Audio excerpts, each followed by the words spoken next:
Hello, hi, welcome to Pastor with Funny Bone. Thank you for liking, sharing and subscribing all my previous videos. बहुत बहुत धन्यवाद आप सभी लोगों का, आपने पिछली सारी वीडियोस को शेयर किया, लाइक किया और सब्सक्राइब किया।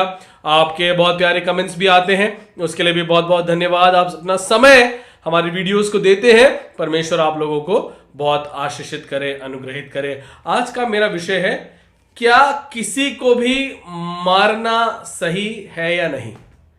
मारना, जी हां, आज का मेरा विषय है, क्या किसी को भी मारना सही है या नहीं। तो आइए चलते हैं टॉपिक की ओर।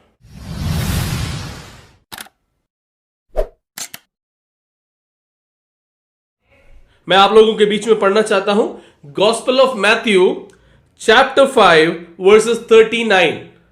मत्ती रचित सुसमाचार उसका 5वां अध्याय उसकी 39वीं आयत। परंतु मैं तुमसे यह कहता हूं कि बुरे का सामना ना करना, परंतु जो कोई तेरे दाहिने गाल पर थप्पड़ मारे उसकी ओर दूसरा भी फेर दे। इंग्लिश में पढ़ूंगा। But I say to you, do not resist an evil person, but whoever slaps you on your right cheek, turn the other to him also. क्या किसी को मारना सही है या नहीं? यीशु मसीह मारने के बाद की बात बता रहे हैं। यीशु मसीह कह रहे हैं इस वचन के द्वारा कि बुरे का सामना मत करो, लेकिन अगर कोई तुम्हारे एक गाल पे थप्पड़ मारे तो उसकी ओर दूसरा भी फेर देना। जब मैं ये वचन सुनता हूं तो मैं सोचता हूं यीशु मसीह कितना क्षमा से भरे हुए परमेश्वर है। उनके वचनों में, उनकी आदतों में, उनके स्वभाव को जब हम बाइबल में पढ़ते हैं, क्योंकि बाइबल पढ़ने से हमें यीशु मसीह का स्वभाव पता चलता है, तो उनके इस स्वभाव को पढ़ने से ऐसा लगता है कि वो कितने क्षमा से भरे हुए परमेश्वर हैं और वो किसी भी चीज को क्षमा करने के लिए तैयार हैं। लेकिन क्या किसी को मारना, यहां मैं मसीह की बात नहीं कर रहा हूं, मसीह लोगों की बात नहीं कर रहा हूं, चर्चेस की बात नहीं कर रहा हूं, मैं कह रहा हूं किसी को भी मारना सही है या नहीं। मैं कहता हूं किसी को भी मारना बिल्कुल भी सही नहीं है। आप किसी को भी मत मारिए किसी भी कारण की वजह से। क्यों नहीं मारिए? क्योंकि आपके पास यह अधिकार नहीं है कि आप किसी को भी जाके मारें किसी भी वजह से। उसके लिए सरकार ने पुलिस, आर्मी, दंड देने के लिए, शिक्षा देने के लिए कोर्ट, ये सब चीजें रखी हुई हैं। ये आपका और मेरा काम नहीं है कि कोई किसी को जाके आप और मैं उसको मारे या उसके शरीर को वेदना पहुंचाए। ये एक कानूनी अपराध है। सबसे पहली बात तो हमें ये समझनी है कि ये एक कानून के द्वारा इसको अपराध माना जाता है। किसी को मारना, किसी को पीटना, किसी के शरीर को वेदना पहुंचाना, ये एक अपराध माना जाता है।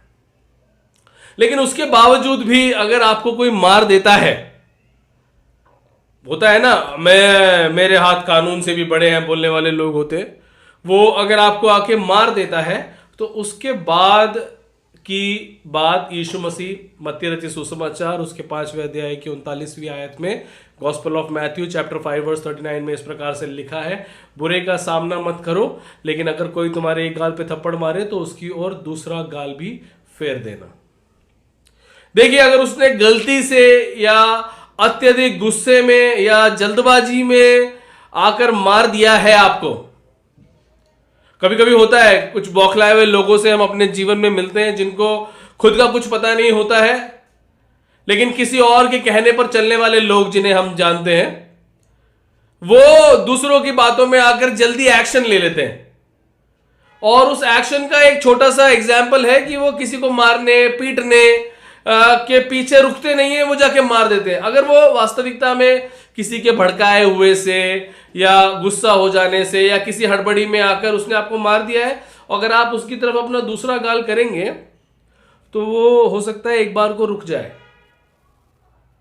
एक बार को उसके दिल को भी ठेस पहुंचे कि ये व्यक्ति जिसको मैंने अभी मारा है, ये अपना दूसरा गाल भी मेरी तरफ कर रहा है, वो रुक जाए। लेकिन कोई व्यक्ति जो बिल्कुल ही मंद बुद्धि है, जिसके दिमाग में, मन में पूरा अंधकार छाया हुआ है, वो अगर आपको आके मार दे और आप अपना दूसरा गाल भी उसकी तरफ कर देते हैं, यानी कि उसके ऊपर अटैक करने की जगह आप उसके ऊपर अटैक ना करके एक नम्रता का या परमेश्वर के वचन जो लिखा हुआ है उसके अनुसार अगर आप एक्ट करते हैं, कार्य करते हैं, तो मैं आपको बताना चाहता हूं क्या होता है जब आप परमेश्वर के वचन का पालन करते हैं। When you walk or doers, when you are doers of the word, when you are walking with the word, तो फिर आपकी तरफ कौन खड़ा हो जाता है? ये शायद मारने वाला नहीं जानता, ये आपको मारने वाला व्यक्ति, आपको दर्द पहुंचाने वाला व्यक्ति इस बात को नहीं जानता कि आपकी साइड में कौन खड़ा है और आप किसकी बात मान रहे हैं। वो इस बात को बिल्कुल नहीं जानता, वो तो बिल्कुल आक्रोश से भरा हुआ है, वो तो आपको मारने में ज्यादा इंटरेस्टेड होगा ये सोचने की जगह। लेकिन व्हेन यू ओबे गॉड्स वर्ड, जब आप परमेश्वर के वचन को मानते हैं, उसके अनुसार अपने जीवन में चलते हैं, तो आप याद रखिएगा कि आपने अपने पिता की आज्ञा को पूरा किया है। And when you are obeying your father, your heavenly father, जब आप अपने पिता की आज्ञा को पूरा करते हैं तो he is with you, Immanuel is with you, God is with you. और जब परमेश्वर आपकी तरफ खड़ा हुआ है तो फिर आपको घबराने की कोई जरूरत नहीं है, फिर आपको घबराने की कोई जरूरत नहीं है। आप मैं जो आगे जो बोलना चाहता हूं, शायद आपने वो सोच लिया होगा, समझ लिया होगा कि हां ये बात सही है। अगर हम परमेश्वर के वचन के अनुसार कुछ करते हैं तो फिर परमेश्वर हमारी साइड, जब हम परमेश्वर के वचन के अनुसार नहीं करते हैं तब परमेश्वर हमारी साइड में नहीं होता है। लेकिन जब हम परमेश्वर के वचन के अनुसार करते हैं तो परमेश्वर हमारी साइड होता है। Hallelujah, yes.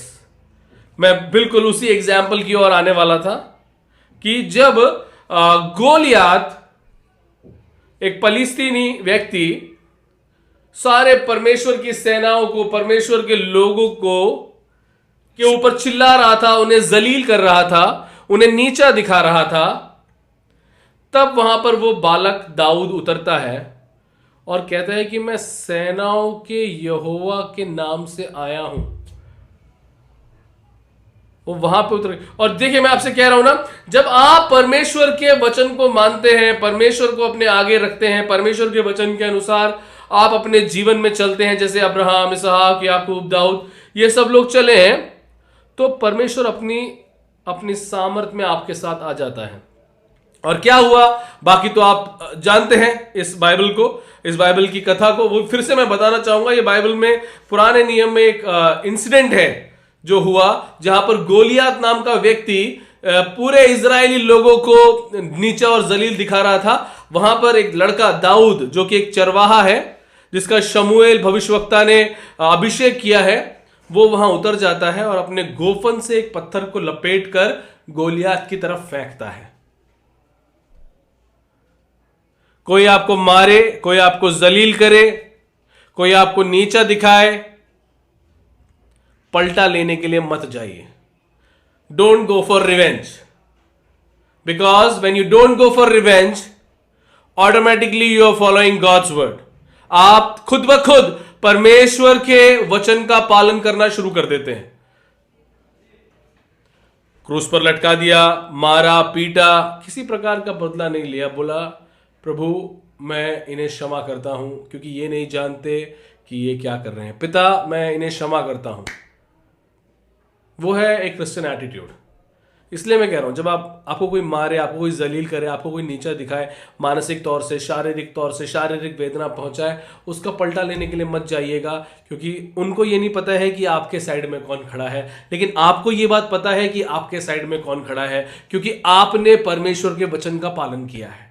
You have obeyed God's word, और when you obey God's word, God will work miraculously, और परमेश्वर वहां पे काम करना शुरू कर देता है। दाऊद उस पत्थर को उठाता है, गोफन में लपेटता है, घुमा के फेंक के मारता है, और वो पत्थर जाके गोलियात के माथे में गड़ जाता है, और गोलियात वहां गिर जाता है और मर जाता है। When God acts from your side, no one can stand against you. अगर आपको किसी ने मारा है और आपने परमेश्वर के वचन को जाना है, समझा है, तो आप याद रखिएगा कि वो सामने वाला व्यक्ति बड़ी बुरी स्थिति में है, आप अपने मन में इस बात को सोच के खुश हो जाइए कि आपको कुछ करने की जरूरत नहीं है। There is a living God, एक जीवित परमेश्वर है जो आपकी तरफ खड़ा है और वो आपका पलटा लेने के लिए तैयार है।